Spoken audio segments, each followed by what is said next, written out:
I was at Galway's victory over Dublin at Parnell Park. It was 121 to 15 points. As I said earlier in the show, when both teams were playing into the church end, they were struggling because they were up against the hill and they were up against the wind as well. But Dublin, it was very frustrating to watch. Like, they've had such a player turnover, about 10 players gone from last year. And of course, Micheál Donoghue is doing his best to try and find new players. And as I go through the team, he has certainly got the makings of a nice group of new players coming. Like, Mark Grogan hasn't really been used by Dublin before. He was playing corner back and sometimes a little further away from goal, but mostly corner back. I thought he was very good for a guy who's always been centre back whenever I've seen him for Kilmacud Crokes in recent times. I thought Conor Donoghue and Paddy Doyle were both good at wing back. A few other players were a little bit disappointing. And, like, to be fair to Joe Flanagan, it was one of those days where he was playing centre forward. He was brilliant the last week against Antrim, but Galway completely choked up the centre forward area. He tried unbelievably hard. But, I heard in the meantime that he'd had, a tragedy with a close friend the day before and still played and tried his heart out. So huge credit to him. And it's one of those things that he hadn't told any of the players. He played on anyway, all the same. So fair play to him. Really tough. And, like, he hit the freeze brilliantly for the most part. A couple of them went awry towards the end of the game. But, fair dues to him for playing on such a difficult day for him personally.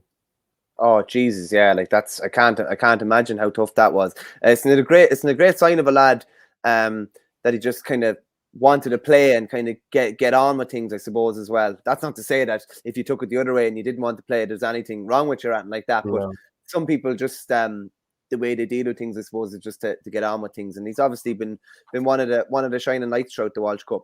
Yeah. On the other side, like, Galway, and, like, I'm seeing this a lot now, that teams would have 13 men in their own half and just leave 2 men close to the goal. And I think we're going to see more of that at both club and county level, and teams are going to completely choke up it's not the middle 8 anymore, is it? It's like the middle 20. Yeah, it's gas you say that, because I was just kind of looking at the game yesterday, and basically that Oisin O'Reilly and Shane O'Brien were inside for Limerick. Kieran Joyce was trying to sit, but everybody else was out. Tom Morrissey was back in his own 21 at different stages. It was a Cormac Bosang and Brian Hayes were inside for Cork. Shane Barrett played probably a little bit closer to goal, but they generally had 12 back behind the ball, including the keeper. That's just the way it is now, isn't it? You try and choke up everything, turn over possession, and try and work it into not necessarily a shooter, a striker who can get a good ball inside yesterday. I was disappointed, actually, just from a Cork point of view as well. Some of the ball that went in was just not good enough, given the time that some of the lads had on the ball to give, maybe a more sympathetic ball into the forward.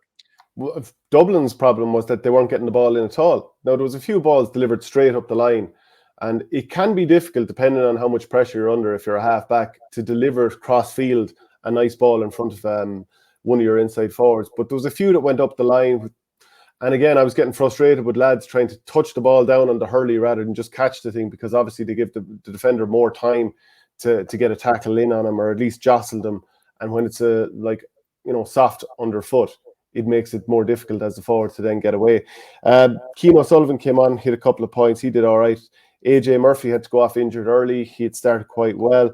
Alex Considine was very good in the first half. He just turned and went at Galway every time. But it was one of those things, there's no way he was taken off at half time because he wasn't playing well. So maybe it was one of those things that were just easing him back in with Dublin, or maybe he's picked up a knock, but I didn't see him picking up any sort of a knock. On the Galway side of things, Derek Fahey made a brilliant save in the first half. He did all right. Tiernan Killeen was good at wing back. Ronan Murphy from Tommy Larkins, he scored 3 from midfield. The forward line, for a lot of the game, I was thinking, they're not winning any ball. It's not sticking up front, but ultimately they did pull away. Brian Kincannon did a couple of nice things. Tom Monaghan came on and got a couple of points. But one of the things that stood out is that at one stage, Jason Flynn was trying to solo through the Dublin defence. And I don't think he didn't see it coming probably until the very last second. He was just coming in towards the penalty area and he got murdered with a shoulder from Eoin O'Donnell. It was a huge hit. The two of them went flying. But Flynn needed a small bit of treatment after it. Now, fair play to him, he did get up. But you and I would both enjoy watching something like that now, wouldn't we? Rather than a nice score, we want to see a big hit.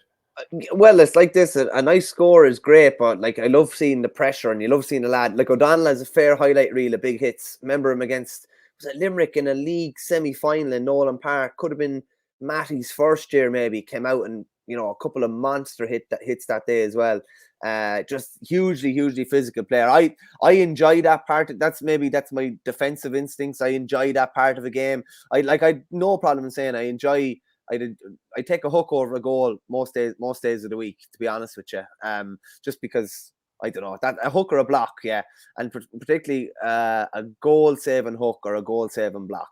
Give me them any day of the week over a goal. Yeah, there's too many lads gone from Dublin for Donoghue to get the bounce he was hoping for, says ML89. If he came in 2 to 3 years ago, it could have been a very good combo, but those lads gone and a few wasted years for Dublin. Who's actually gone from the Dublin panel this year? I know about Cromie O'Callaghan, Rush and McBride. Also, Mark Shuta is not there. There's a couple of others just off the top of my head I can't remember, but yeah, there's plenty of them gone. Yes, Shane, if the ball is in the catching zone, i.e. anywhere you can grab it, you should grab it. A touch on the hurl, no matter how silky your touch might be, can give your opponent a chance to dispossess. Now, the vast majority of the time, a player will get away with it, but it'll just be a couple of times in a game, your team does it, and you lose the ball because of it. And it's so frustrating to watch if you were trying to make sure that your team just does secure possession. Just needless little touches, and they're like, most players are like, geez, what's the problem? Sure, I'm well able to do that. You are, but it's just the one time that it'll cost the team, or that the other team will be able to get back in and get a tackle because you took the unnecessary touch. That's what I'm talking about. It's not always very obvious why a manager would go nuts about it, but I do think it's important. I remember marking Richie Hogan one time, and I just couldn't believe how good he was at catching a ball that was literally half a foot off the ground. He wouldn't even put his hurl to it. And then you're gone. Like what do you, like, he's taken any element of doubt out of the game or any element of chance for you. So the second you have the ball in your hand, you get the aim of the game is to get the ball in your hand as quick as possible. You're in complete control then. You can scan, you can do whatever you want. And I think it's just a woeful habit that people have gotten into. Woeful habit. But like, yeah, just as quick as possible, ball in hand, move on, try and create something. Yeah, Galway's bench was very good the other day. A couple of the new lads did quite well. I've already kind of listed them, but one or two probably won't see that much action when it comes to the big stuff later in the year.